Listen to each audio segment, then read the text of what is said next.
What's up, YouTube? How y'all doing, man? How y'all doing, Ace? How y'all doing? You feel me? Look, check this out.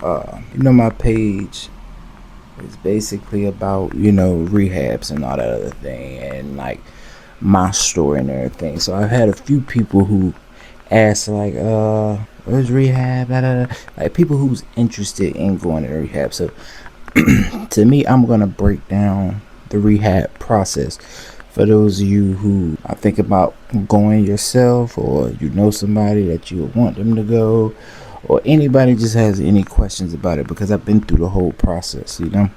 First, what is a rehab? The definition of a rehab is like an establishment that provides a structured programs and interventions designed to help individuals recover from health conditions, injury, addiction. The goal of restoring independence and improving their quality of life. That's the definition. Yes, I got it written down because I had to write it all down. Basically, a rehab is a place where you've lost control of your life and you basically want to get back in control, so it puts you in an environment that's controlled, in which you don't have to worry about the outside life. People won't know where you at. They're not allowed, based upon, I forgot which laws it is, but they're not allowed to, even if the police come in, they're not allowed to ask names, who's here. It don't even matter if you have a warrant. It's strictly meant for you to heal with no outside distractions. So rehab. Now, not every rehab is the same. They do have some BS rehabs, because I've been to a few, and I've been to a few rehabs in which, even the nurses might give you a little or it's not all rehabs are the same. But the one I went to is in Arlington, and it was amazing. Like it really helped me become the person I am today. Like the 16-month clean, trying to keep your path on straight. So basically, a rehab used to be 90 days, 60 to 90 days, but due to basically insurances not wanting to pay, because usually people do the 90 days and they have to pay for all that. Now, it is a lot. I think it's like $2-3 grand a day just for you to stay. I'm not 100% sure, but I'm pretty sure that's around the amount. So it used to be 90 days, but some insurances won't doing it. Like fronting that amount of money out to an individual who has an addiction that 9 times out of 10 might come back, and it's a lot. So they agreed to 28 to 30 days. So now rehabs are basically 28 to 30 days. And the schedule, every day, Monday through Monday, there's something to do. Now, weekends, you get a little bit of, you really don't have your phone. Now, at the one I was at, you get your phone for like an hour a day, depending on what group, like who's your counselor, stuff like that. So basically, the schedule goes like, you wake up early, I think it's like 6 in the morning, breakfast. After breakfast, you have group right there in the breakfast hall. Now, this is at the rehab I went to, which is Phoenix House in Arlington.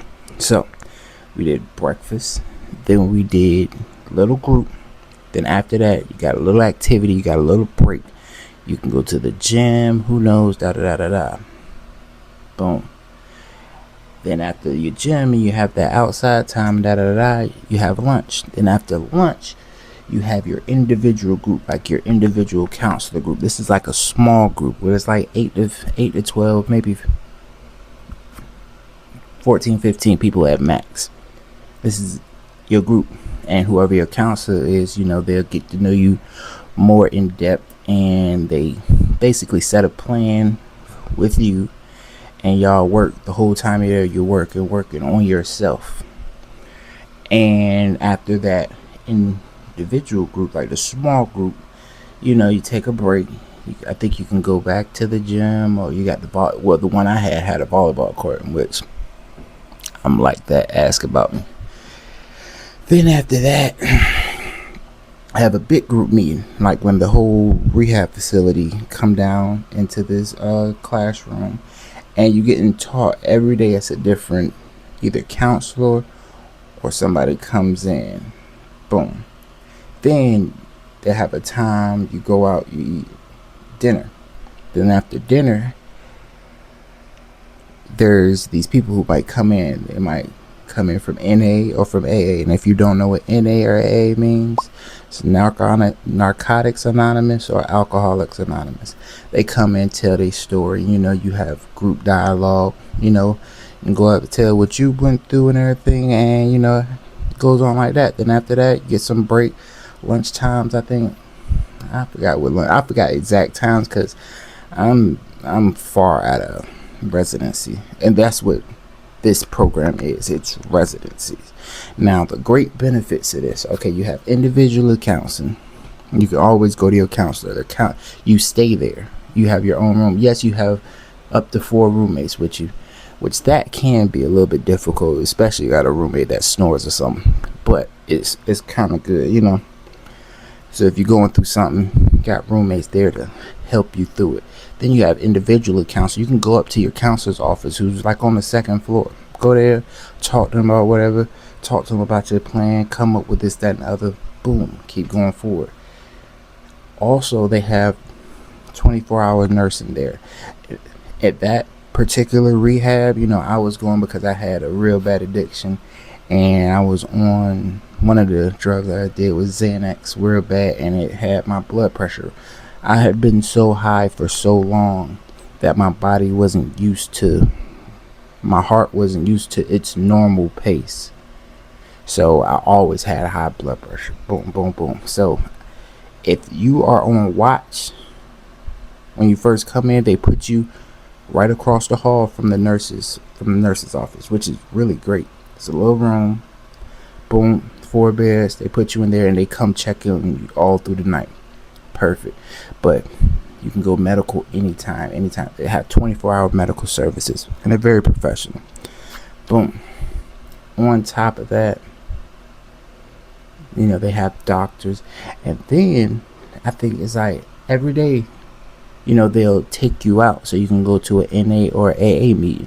Now that was great for me. At first, you don't really trying to go nowhere. You sit in there, meet some friends, maybe play volleyball, play cards, go in the movie room. You want to say, but eventually you're going to want to go out. And I went out, and you meet a whole lot of people when you go out to these NA and AA meetings. And they got a whole schedule. And you got to sign up though. You got to be the first sign up. And usually sometimes it's based upon counselors. So like sign up and they take you out to NA meetings, and it's perfect. And then towards your end of your stay, they help you find funding and find continual care. So continual care is like, if that's what that is, I think that's like a 3.4. 3.4 is like residency, and you're staying in there every single day. 24 hours a day, you're there. Not going nowhere. You can step down after you graduate the residency, the stay in. You go to a 3.1, which is you still stay in, but you can leave. If you can get a job, you can leave and come back. Boom, boom, boom. Or you can go to an Oxford house. If you've seen my video on Oxford houses, you can do what you want. Not all Oxford houses are like the Oxford house I went to, so it's to your own discretion. But you can do an Oxford house. They have Independence house. They have a whole bunch of programs that you can go to, and your counselor will sit down with you and pick what they think is best for you, and they will help you go on to the next step. All the steps, applications, interviews, and even if you have to get funding, they'll sit there and help going through funding. Got a list of church fund. It's perfect. And even, this is what I forgot to mention, in the group counseling, you really learn about addiction. It's not just sitting there just talking. No, they have doctors, they have psychologists, they have everything that come in and talk to you, and you really learn about the brain, about the receptors, about everything that you're dealing with. And once you get that knowledge about like what you're dealing with, like how your receptors is, the model, which you go, if this is a flat line, how your high goes like this, then goes below and stays down. Like, you might not know what that is, but go to rehab, you'll find out exactly what it is. But it's really like a great Teaches you everything. Perfect. Okay, so once you graduate that step down program, now you enter PHP. And I went to PHP through the same, Phoenix House. And PHP is partial hospitalization program. Now this is a little bit different. Now this is like if you go to Oxford House, it's like after you did residency and you want to continue your care, because you want to make sure you continue your care to a PHP, a partial hospitalization. Now this one, you don't stay there. You're coming to class, and it's 5 days a week, 5 to 7, depending, but it's 5 days a week, and it's for like 6 to 7 hours a day. And that's more like, okay, you come into class, it's like not a big group, it's a small group.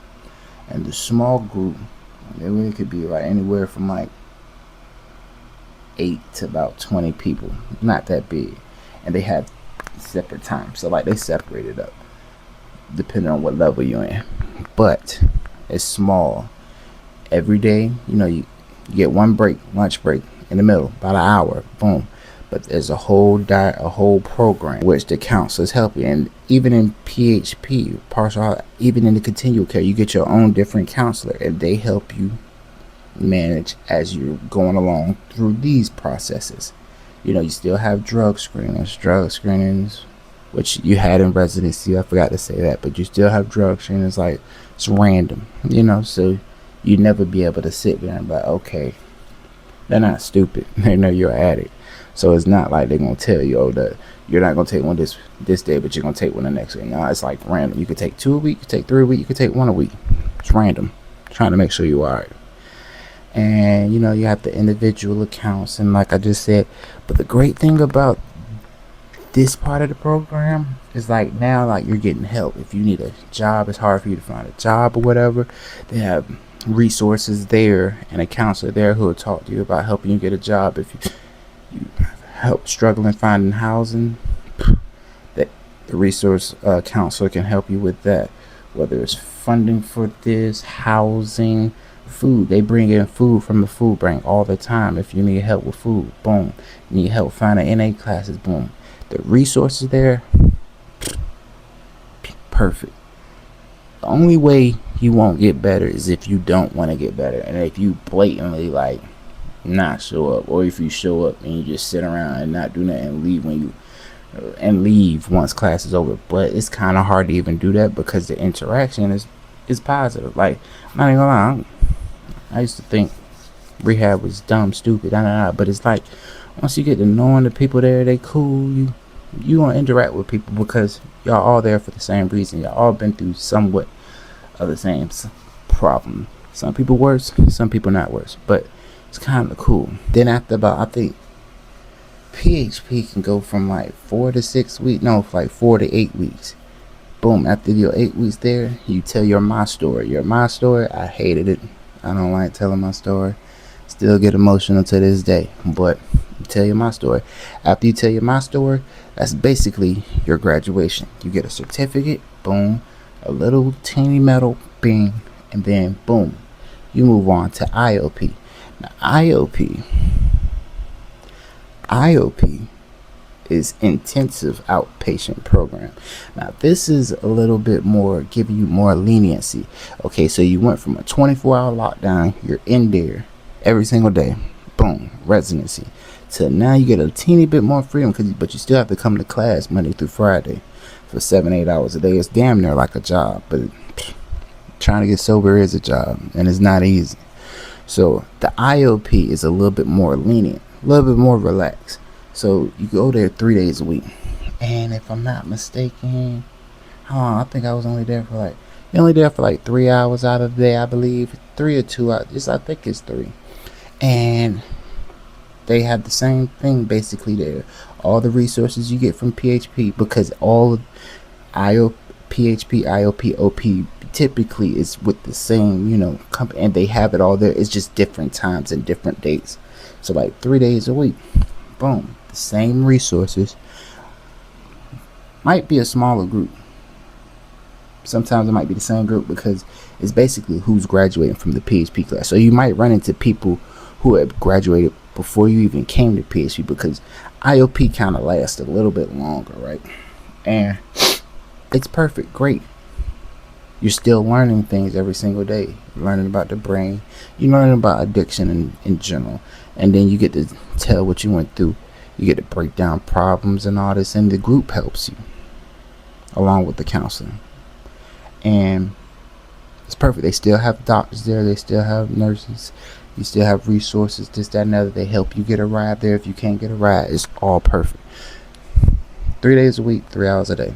Boom, perfect. And you stay there from, that one's a little bit longer, so you might be there from 6 to 12 weeks, but it's all based upon sessions, how many sessions you take and how are you doing in those sessions. So after about 6 to 12 weeks, which it took me about 12, tell your my story again. And once you tell your story, you graduate from that class. And your my story kind of switches up a little bit between PHP and IOP because you're starting to learn a little bit more. So it's a little bit different questions in there. Now, once you graduate from IOP, after about 12 weeks, and by this time you probably got a job, a lot more going on for you, because they really have a lot of resources and they will help you get along to where you need to go, right? It will help you. You go to OP, and this is the last program. OP is outpatient programming. Now this is 1 day a week. It starts off 2 days a week, but as it go 1 day a week. Now this is only for an hour, and this is kind of like a therapy sort of class. Like when you come there, how you check in. I forgot to say that. PHP, IOP, and OP, you all check in and you have a leave out. How you feeling, goals, all this. You have a check in. OP, you come in, check in, and after you check in, it's basically like a therapy session, because by this time you have all the information and knowledge that you need. But this is kind of like a processing class. Like you come there and you want to process, you want to get something off your mind, that something probably you've been holding in all week and you don't feel comfortable talking to these people about it. So this is like your processing, and the group more necessarily helps you process it, because everybody's matured and everybody has been through different situations, so you never know who in the group might can help you. The counselor's still there to help you, and you still do have one-on-one counseling, but more is trying to give you way more freedom, because it's trying to get you to being self-sustaining, independent. So this is kind of more in a group. Now, it's an hour a week. It's an hour per session, 1, maybe 2 days out of the week. Still get your individual classes, but this can last longer. Now, this is usually 14 to 16 weeks, and some people would even go to 2 years. It's based upon when you feel like you're good, or where they feel like you're good. I think I finished in 15, 16 weeks, I don't know. Then after you graduate that, boom, you go on to independent. You should be straight, but you still have to attend meetings, and that's what I forgot to say. In each PHP, IOP, and OP, you still have to attend a certain number of NA meetings a week. You have to be showing that you're active going. But once you go to the NA meetings, you realize it's not that bad, especially if you found a good one. Me, I was trying to find the one with all the girls at, which happened to be a good one. So, but the NA meetings really help. They really do. They help you get a whole lot out and everything. So you still gotta go to meetings, but when you graduate outpatient, you tell your final story, but this time it's a little bit different. It's like learning what you wish you would. It's a different type of my story, And after you do that, you graduate. And after you graduate, you're on your own, and you should be good. But it's still best to attend NA meetings and be active. Don't be boring. You learn a whole lot about yourself. So if you ever second guessing about going to rehab, it's not that bad. And then you don't have to be there. You can leave at any time. This is not locking you in. Now, when I say in residency, you're there locked down 24/7. That's because they're keeping you there for your own health. But at any point in time, you could leave if you feel uncomfortable. You don't have to stay there. at your will, because nobody can get sober if you don't want. You can't become sober if you truly don't want it. At the end of the day, it comes up to you. See, a lot of people going in because, oh, this person think I should, my mama want me should, they called me, the courts called me. It don't matter who put you in rehab. You won't truly get sober until you're truly ready. So if you ask me, rehabs, you just gotta pick the right one. Now me and my recommendation, go to Phoenix and Arlington. Perfect. Love y'all. Like, comment, subscribe.